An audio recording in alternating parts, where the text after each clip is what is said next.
Praise the lord, హల్లెలూయా. దేవునికి స్తోత్రం. ప్రభు పరిశుద్ధ నామానికి మహిమ కలుగును గాక.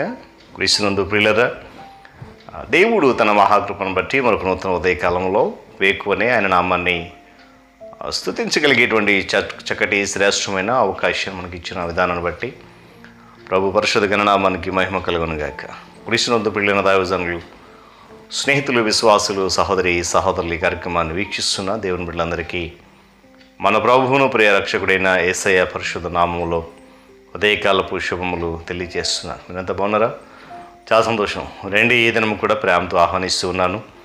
అనుదిన అభివృద్ధి ఉదయకాలపు ధ్యానాలు అనేటువంటి ఈ ఆధ్యాత్మిక కార్యక్రమంలో నాతో పాటు పాలుబోసులు కండి, వాక్యాన్ని ధ్యానించండి, దైవాశీర్వాదాలు పొందాలని మనం చేస్తూ, మీ దగ్గర బైబిల్స్ ఉంటే తెరచి చూడండి, లేని పక్షం చదివి మాట వినండి, గ్రహించి వాక్యదానంలో పాలుబోసులు కమ్మని మనం చేస్తూ నేటి దిన ధ్యాన వాక్యంగా యోబు గ్రంథము 36వ అధ్యాయము 15వ వచనాన్ని చదువుతూ ఉన్నాను.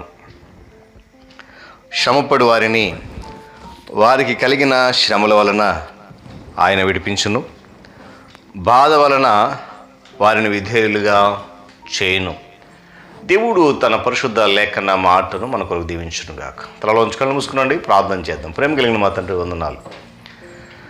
మరొకసారి నూతన ఉదయకాలంలో కొన్ని రీతికి ఈ కార్యక్రమం ద్వారా మీ నామాన్ని స్తుతించడానికి, వాక్యాన్ని ధ్యానించడానికి మీరు ఇచ్చినటువంటి అమూల్యమైన, శ్రేష్టమైన, విలువైన సమయం బట్టి కృతజ్ఞతలు చెల్లిస్తున్నాను. ఈ ఆధ్యాత్మిక కార్యక్రమంలో అనేక మందిని బిడ్డలు పాలిబాసులు అవుతున్నారు. అది కేవలం నీ కృపే, నీ కాపుదలే. అందుని బట్టి కూడా వేలాది స్తుతులు చెల్లిస్తూ ఈ దినం కూడా నడిపించి బలపరచండి. మీరే ఘనత పొందండి. యేసు నామమున అడుగుతున్నాను తండ్రి, ఆమేన్. చాలా సంతోషం పిల్లరా.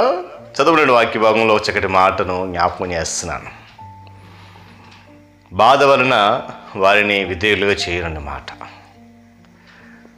దేవుడు మనలో చూడాలని కోరుకునేది, ఆశించేది ప్రేమతో కూడినటువంటి విధేయత.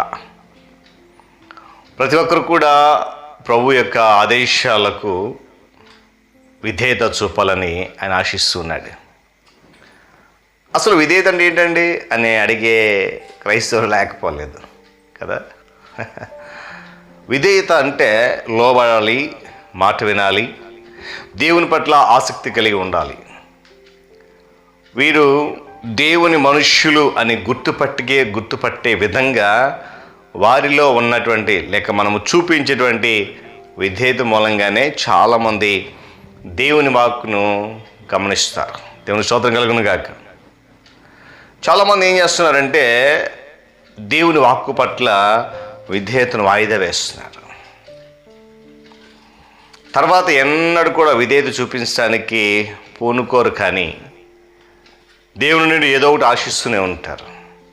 అబ్రహామును మనం ఒకసారి గమనిస్తే దేవుని మాటకు లోబడి ఆ మాట ప్రకారం చేయడానికి ఆయన ఇష్టపడ్డాడు. హల్లెలూయా. లేదా దేవుని పట్ల మనం చూపించిన విధేయత ఎల్లప్పుడూ కూడా దీవెనలకు కారణమవుతుంది.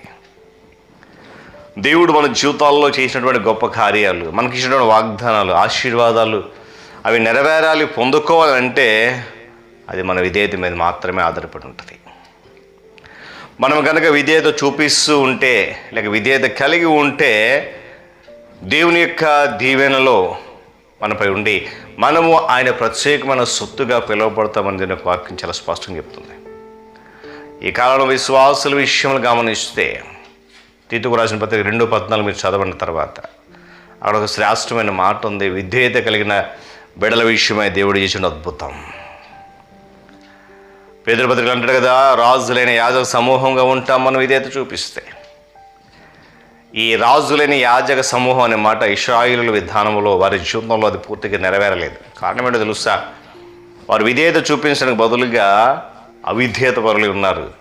మరో మాట ఏంటంటే మనం విధేయత చూపిస్తే పరిశుద్ధమైన సొత్తుగా, పవిత్రమైన జాతిగా ఉంటామని చెప్పి దీని వాక్యం కూడా సెలవిస్తా ఉంది.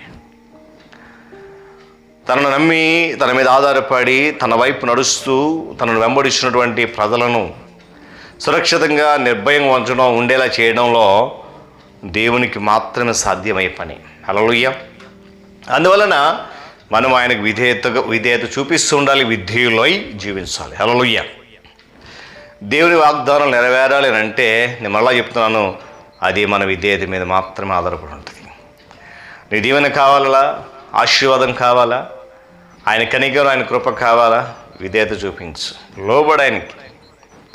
వీళ్ళు గమనించే ఉదయకాల సమయంలో తన పట్ల విధేయులుగా ఉంటే దేవుడు తన ప్రజలను అనేక విధాలుగా దీవిస్తారని చెప్పి చాలా స్పష్టంగా మాట ఇచ్చాడు. అందుకే అన్ని లక్షణాల కంటే ముందు దేవుని పట్ల మనము విధేయత అనేది అతి ప్రాముఖ్యమైనటువంటి లక్ష్యం. హృదయంలో విధేయత భావం కలిగి ఉండాలి. హృదయంలో విధేయత భావం లేకుండా ఆచార క్రియలు ఎన్ని చేసినా చెల్లవు, అవసరం లేదు. ఒకరి విధేయత వలన అనేకులు నీతిమంతులు తీర్చబడ్డారని నేను ఒక వాక్యం చెప్తా ఉంది. మనము దేవుని గౌరవించి ఆయనకు విధేయులు ఉండడానికి ఆయన ప్రయత్నించకపోతే ఆయన ఇచ్చే ఆశీర్వాదం కానీ, ఆయన ఇచ్చే దీవెన కానీ చూడడం చాలా కష్టం, పొందుకోవడం చాలా కష్టం. విధేయత లేకుండా మనము ఆయనను ఆశించకూడదు. ఆయన మాటకు లోబడకుండా ఆయన నుంచి వరాలు కోరుకోకూడదు. ప్రభువా, నేను విధేయుడే ఉన్నాను, విధేయుడు ఉన్నాను, ఇదిగో నీకు లోబడుతున్న నీ మాట మీద నమ్మకం ఉంచాను కనుక నన్ను దీవించను అడగగలిగితే తప్పకుండా ఆయన నేను దీవించడం ఇష్టం కదా. కనుక ఈ నూతన ఉదయకాల సమయంలో దేవుని తట్టు తిరుగుదాం, దేవుని విధేయత చూపించి ఆశీర్వాదం కలుగుతుంది. చూడండి, మా వాక్యం చెప్తున్నమాట, బాధ వలన విధేయత కలిగిందట. ఎంత శ్రేష్టమైన మాట! అదేంటండి, బాధ కలిగితే విధేయత వస్తుందా? ఎస్. యేసుక్రీస్తు ప్రభు వారు కుమారుడై ఉండి విధేయత నేర్చుకున్నాడట శ్రమల వలన. ఎంత గొప్ప మాట వాక్యంలో ఉంది. కనుక మనము కూడా అలాంటి విధేయత కావాలంటే శ్రమ పడక తప్పదు, బాధపడక తప్పదు. ఒకవేళ నువ్వు బాధ కలిగినా సరే విధేయత మార్గం నడిపించడానికి ఆ బాధ, విధేయుడిగా చేయడానికి ఆ శ్రమ. కనుక ఆ సత్యాన్ని గమనించి విధేయులు నడుచుకోవడానికి ఇష్టపడదాం. దేవుడి మాటలు మనకు దీవించును కాదు. తనలోంచి కళ్ళు మూసుకునండి, ప్రార్థన చేసుకుందాం. ప్రేమ కలిగిన మా తండ్రి, వందనాలు. మరొకసారి నూతన ఉదయకాలంలో నీ పాద సముఖం నిలబెట్టుకుని నీ మాటలు వినిపింపజేసావు, నీ స్తోత్రాలు. నాయన, నీ విధేయులుగుంటే అనేకులుగా నిండారులుగా దీవిస్తారని వాగ్దానం చేసిన దేవుడు. అబ్రహామును దీవించావు.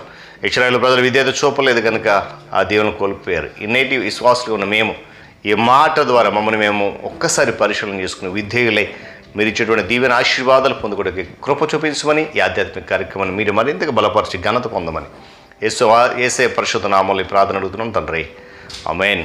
త్రియేక దేవుని దీవెన, ఆయన సన్నిధి కాపుదల సదాకాలం మనందరికీ తోడైన నడిపించును గాక. ఆమేన్.